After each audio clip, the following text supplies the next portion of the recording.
Hello everyone, welcome to Pimpadkar academy. और मैं हूँ असिस्टेंट प्रोफेसर रोहिणी पिंपड़कर। और आज इस वीडियो लेक्चर में हम बात करने वाले हैं लिबर्टी से जुड़ी हुई कुछ बुक्स की, क्योंकि हर एक एग्जामिनेशन में लिबर्टी से जुड़ी हुई बुक्स को पूछा जाता है। इस वजह से हमें इसे अच्छे से पढ़ना है। ओके, सो लिबर्टी में जुड़ी हुई सबसे पहली बुक देखेंगे हम। एडम स्मिथ की बुक है जो 1776 में आई हुई थी, पब्लिश हुई थी। इसका नाम है वेल्थ ऑफ द नेशंस, लेकिन इस बुक का कंप्लीट नेम है an inquiry into the nature and causes of the wealth of the nations. तो देखिए, एडम स्मिथ की ये बुक है। आजकल बुक्स के पूरे नाम पूछने का पूरा फैशन चल रहा है, तो इस वजह से आप अच्छे से पूरा नाम याद रखिएगा। ये निगेटिव लिबर्टी के फादर माने जाते हैं। इसके बाद में जॉन स्टुअर्ट मिल है, ये पॉजिटिव लिबर्टी के फादर माने जाते हैं। इन्होंने बुक लिखी है ऑन लिबर्टी जो 1859 में आई थी। इसके बाद में एल.टी. हॉबहाउस, जिन्होंने elements of social justice book लिखी है 1922 में। उसके बाद में अर्नेस्ट बार्कर, इन्होंने 1951 में बुक लिखी थी principle of social and political theory. D Raphael, इन्होंने बुक लिखी थी प्रॉब्लम्स ऑफ पॉलिटिकल फिलोसॉफी जो 1976 में पब्लिश हुई थी। इसके बाद में नॉर्मन पी बैरी, जिन्होंने 1989 में बुक लिखी थी an introduction to modern political theory, जिसमें इन्होंने कहा था कि स्टेट ने सोशल इनइक्वालिटी को क्या करना चाहिए, इंटरफेयर करके कम किया जा सकता है। तो इस वजह से स्टेट ने पॉजिटिवली इंटरफेयर करना ज़रूरी है। इसके बाद में हम देखेंगे आइसिया बर्लिन, जिन्होंने 1958 में एक बुक लिखी थी जिसका नाम था टू कॉन्सेप्ट ऑफ लिबर्टी, जिसमें इन्होंने निगेटिव लिबर्टी को बहुत ज़्यादा सुपेरियर माना था। आइसिया बर्लिन की और भी ज़्यादा बुक्स है जो हम जब आइसिया बर्लिन करेंगे तब देखेंगे। और उसके बाद में देखेंगे कि लिबर्टी से जुड़ी हुई उनकी बुक्स है बीसी पारेख। 1982 में इनकी बुक आई थी कॉन्टेम्प्ररी पॉलिटिकल थिंकर्स करके। सीबी मैकफरसन, ये हमेशा पेपर में आता है कि इनकी बुक 1973 में आई थी डेमोक्रेटिक थ्योरी ऐसे इन रिट्राइवल।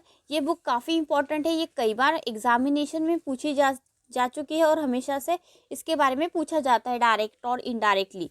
एफ.ए. हायक, इन्होंने 1960 में एक बुक लिखी थी कॉन्स्टिट्यूशन ऑफ लिबर्टी। देखिए, कॉन्स्टिट्यूशन के ऊपर लिबर्टी के ऊपर पूरा का पूरा कॉन्स्टिट्यूशन इन्होंने लिख दिया है।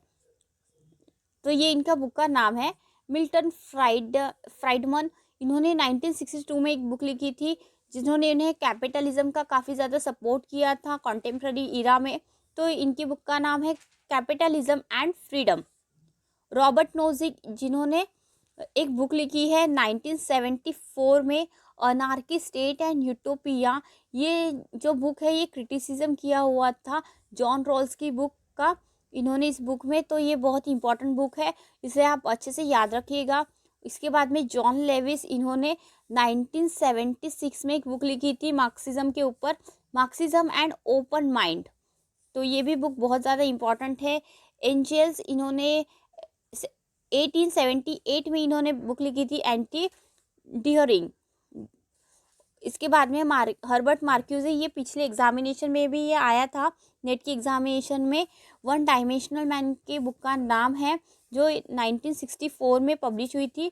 और ये इस बुक का पूरा नाम है studies in the ideology of advance industrial society. तो ये हमें याद रखना है हर्बर्ट मार्क्यूज की बुक, क्योंकि ये जैसे कि मैच दी जो फिलिंग द ब्लैंक्स वगैरह कुछ भी आता है तो इसमें बहुत जल्द पूछता है इस बुक का नाम।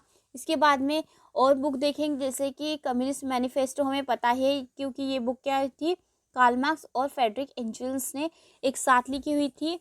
तो ये बहुत ही ज़्यादा इम्पोर्टेंस बुक है। और ये जो बुक है वो 1844 में हुई थी पब्लिश। होली फैमिली भी इनकी साथ में ही आई हुई बुक है। तो इन दोनों ने ये दोनों बुक्स कैसे लिखी है, साथ में लिखी है, कम्युनिस्ट मैनिफेस्टो और होली फैमिली। उसके बाद में कार्ल मार्क्स की अकेली की ही एक बुक है, वो है 1844 में। इसमें भी लिबर्टी के बारे में बताया गया है, वो है इकोनॉमिक एंड फिलोसॉफिक मैन्युस्क्रिप्ट्स। तो ये बुक कार्ल मार्क्स की है जो 1844 में आई हुई है।